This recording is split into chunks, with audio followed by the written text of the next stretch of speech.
నమస్తే, welcome back to our channel mister and missus Andhra Tamil blogs. అందరూ ఎలా ఉన్నారు ఫ్రెండ్స్? నేను చాలా బాగున్నానండి. ముందుగా అందరికీ దసరా శరన్నవరాత్రి శుభాకాంక్షలు, అలాగే అందరికీ బతుకమ్మ పండుగ శుభాకాంక్షలు అండి.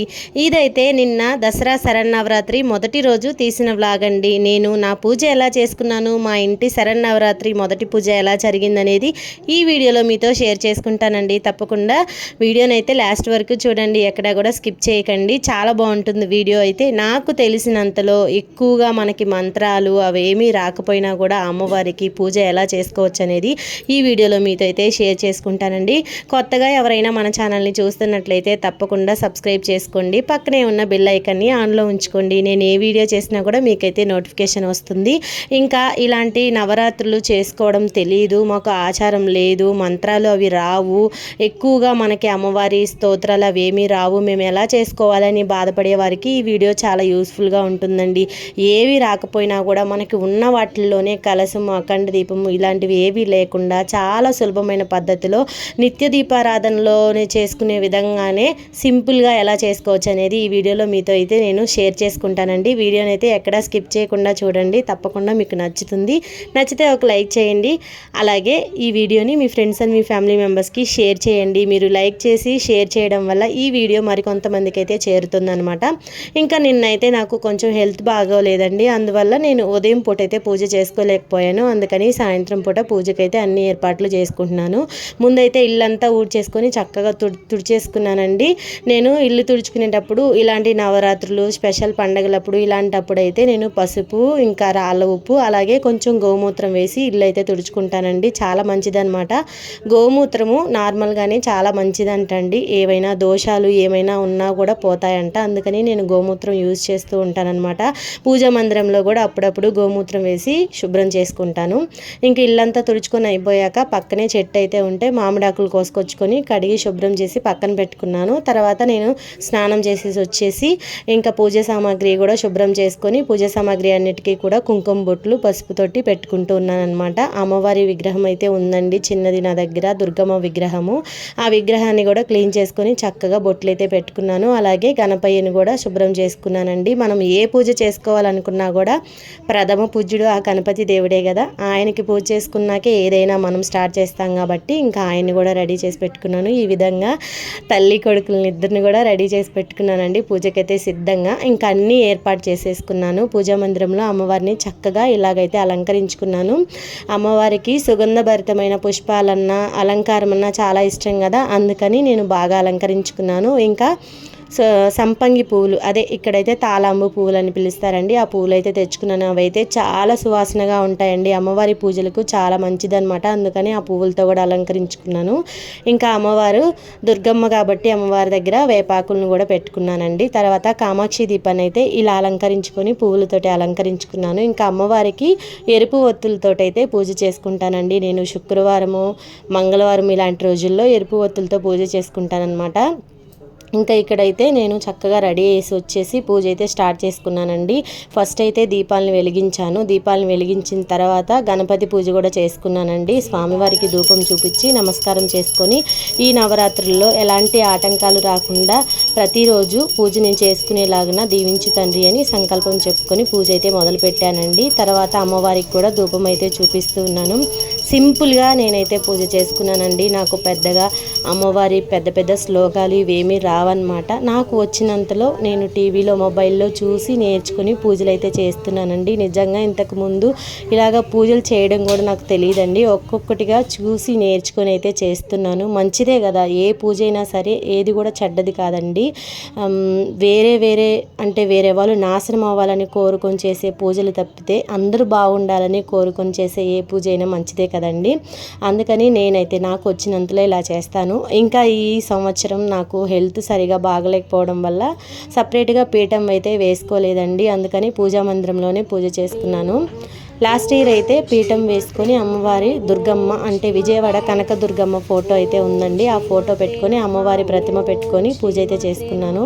ఈ సంవత్సరం నేను నా పరిస్థితి ఎలా ఉంటుందో, హెల్త్ ఎలా ఉంటుందో చెప్పలేనని చెప్పేసి ఇంకా పూజా మందిరంలోనే చేసేసుకున్నాను. ఇంకా నేను చేసుకోలేకపోతే చేసేవాళ్ళు కూడా లేరు ఇంట్లో, అందువల్ల ఇలా చేసుకున్నానండి.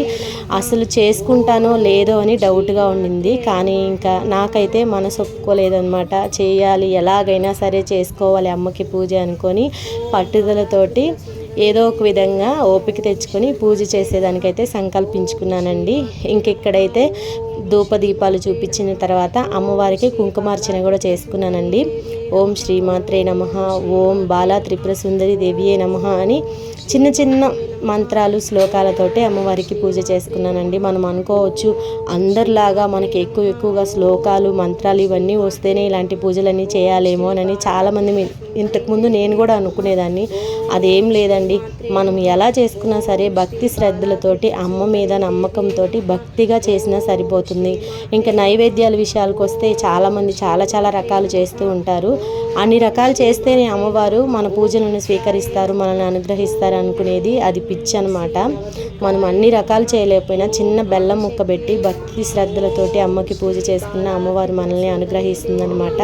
ఫస్ట్ మెయిన్ భక్తి ముఖ్యమండి. మనం ఎంత చేసినా, ఎన్ని అలంకారాలు చేసినా, ఎన్ని దీపాలు వెలిగించినా, ఎంత పూజ చేసినా భక్తి లేకుండా చేస్తే అదంతా కూడా వ్యర్థమే అనమాట. భక్తి శ్రద్ధలతోటి చిన్న ఒక పువ్వు పెట్టి ఒక బెల్లం ముక్క పెట్టి మనం అమ్మవారికి పూజ చేసుకున్న అమ్మవారి కరుణ అనేది మన మీద చూపిస్తుంది అనమాట.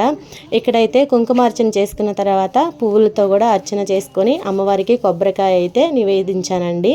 తర్వాత ఇక్కడ అమ్మవారికి నేనైతే ఒక బ్లౌజ్ పీసు, ఇంకా గాజులు, ఇంకా తాంబూలంలో అన్నీ పెడతాం కదా, అవన్నీ పెట్టుకున్నానండి. ఇంకా ఈ 9 రోజులు నాకు కుదిరినన్ని రోజులు అమ్మవారికి ఇలాగ చేయాలని అయితే అనుకుంటున్నాను. ఇలా పెట్టుకున్న దాన్ని తర్వాత నేను ఏం చేస్తాననేది తర్వాత వీడియోలో చెప్తాను. ఇంక ఇక్కడైతే అమ్మవారికి మొత్తం పూజ అంతా చేసుకున్న తర్వాత లాస్ట్లో హారతి అయితే ఇస్తున్నాను అనమాట. సింపుల్గా నా పూజ అనేది ఉంటుందండి. పెద్ద హడావిడిగా ఆడంబరంగా అయితే ఉండదు. ఏ పూజ చేసుకున్నా నేను సింపుల్గా చేసుకుంటాను. ఎందుకంటే తెలియని విషయాలు చేసి దోషాలని మనం కొని తెచ్చుకునే కన్నా మనకు తెలిసినంతలో పెద్దవాళ్ళు చెప్పినట్లుగా అక్కడ ఇక్కడ పెద్దవాళ్ళు చెప్తూ ఉంటారు కదా, అవి చూసి నేర్చుకొని నేనైతే చేస్తానండి పూజ. తెలియని వాటిలో నేను అస్సలు చేయి పెట్టను అనమాట. ఎందుకంటే అలాంటి పనులు కూడా మనం చేయకూడదు. మనకు తెలిసినట్లుగా సాత్వికంగా మనం అమ్మవారిని పూజిస్తే అమ్మవారి అనుగ్రహం ఎప్పుడు మన మీద ఉంటుందన్నమాట. ఇక్కడైతే హారతి ఇస్తూ ఉన్నాను అమ్మవారికి. ఓం బాలా త్రిపుర సుందరి దేవియే నమః అని అనుకుంటూ పూజ అయితే చేసుకున్నానండి. పూజ మాత్రం చాలా బాగా జరిగిందండి. ఇంకా మీలో ఎవరైనా ఈ నవరాత్రి పూజలు స్టార్ట్ చేయకుండా ఉంటే స్టార్ట్ చేసుకోండి. ఎలా చేయాలి ఏంటి అని భయపడుతూ ఇవన్నీ తెలియదు అని బాధపడుతూ ఉన్న వాళ్ళు ఈ వీడియోలో చూసి నేర్చుకోండి. చాలా సింపుల్గా చేసుకోవచ్చు. ఎక్కువ ఆడంబరాలకే పోవాల్సిన అవసరం లేదండి. మనకు ఉన్నంతలోనే మనం పూజ అయితే చేసుకోవచ్చు. ఖచ్చితంగా ఆ అమ్మ మనం ఎలా చేసినా సరే అనుగ్రహిస్తుంది, కానీ మనం భక్తితో చేయాలన్నమాట. ఇక్కడైతే మీరు కూడా హారతి తీసుకుంటారని ఇలా అయితే చూపిస్తూ ఉన్నాను అనమాట. ఈ విధంగా మొదటి రోజు దసరా శరన్నవరాత్రి పూజ అయితే నాది జరిగిందండి. చాలా బాగా జరిగింది. చాలా సంతోషం అనిపించింది. అమ్మవారు చాలా నిండుగా కలకల్లాడుతూ ఉన్నారు. పూజా మందిరం అంతా కూడా కలకల్లాడుతూ ఉంది. ఇంకా నిన్న సోమవారం కాబట్టి శివయ్యకు కూడా పూజ చేసుకున్నాను. ఈ విధంగా నా పూజ అయితే చేసుకున్నానండి. చూస్తున్నారు కదా అమ్మవారు ఎంత కలకల్లాడుతూ ఉన్నారో. సువాసన భరితమైన పువ్వులతోటి, పువ్వుల మధ్యలో అమ్మవారు ఎంత చిరునవ్వు మొహంతో చూస్తూ ఉన్నారో కదా. నాకైతే చాలా సంతోషం అనిపించింది. మీకు ఎలా అనిపించింది అనేది కమెంట్ సెక్షన్లో తప్పకుండా కమెంట్ చేయండి. ఆ తల్లి అనుగ్రహము, ఆ తల్లి ఆశీర్వాదాలు మన అందరిపైన ఉండాలని నేనైతే మనస్ఫూర్తిగా కోరుకుంటున్నానండి. ఇంకా చక్కగా గడప పూజ కూడా చేసేసుకున్నాను. ఫస్ట్ పూజా మందిరంలో పూజ కంటే ముందు గడప దగ్గర పూజించుకున్న తర్వాత పూజా మందిరంలో పూజ అనేది చేసుకుంటానన్నమాట. గడపలను కూడా పసుపు కుంకుమలతోటి అలంకరించుకొని చక్కగా ఇరువైపులా దీపారాధన చేసుకొని గడప పూజ చేసుకున్న తర్వాత ఇంట్లో దీపారాధన అయితే చేసుకుంటానండి. ఈ విధంగా పూజ అయితే చేసుకున్నాను. ఇంకా నిన్న తిరుమల శనివారాల్లో గొడుగుల పండుగ అని చెప్పాను కదా షార్ట్ వీడియోలో. ఇంకా వెంకటేశ్వర స్వామి కూడా తులసి దళాలతోటి వెంకటేశ్వర స్వామి దగ్గర కూడా పూజ అయితే చేసుకున్నానండి. పూజ చాలా బాగా జరిగింది. నిన్న అమ్మవారికి నైవేద్యంగా బెల్లం పరమాన్నం అయితే చేసి పెట్టాను. ఇంక ఇక్కడైతే మా వారు నన్ను వీడియో తీస్తూ ఉన్నారండి. చక్కగా అమ్మవారికి మనస్ఫూర్తిగా దండం పెట్టుకొని అందరూ బాగుండాలని అయితే మనస్ఫూర్తిగా కోరుకున్నానండి. ఇంక నైట్ డిన్నర్లోకి పిల్లలకైతే దోశలు వేసిస్తూ ఉన్నాను. ఇదేనండి నిన్న నా పూజ వీడియో. మీకు నచ్చిందా? నచ్చితే ఒక లైక్ చేయండి.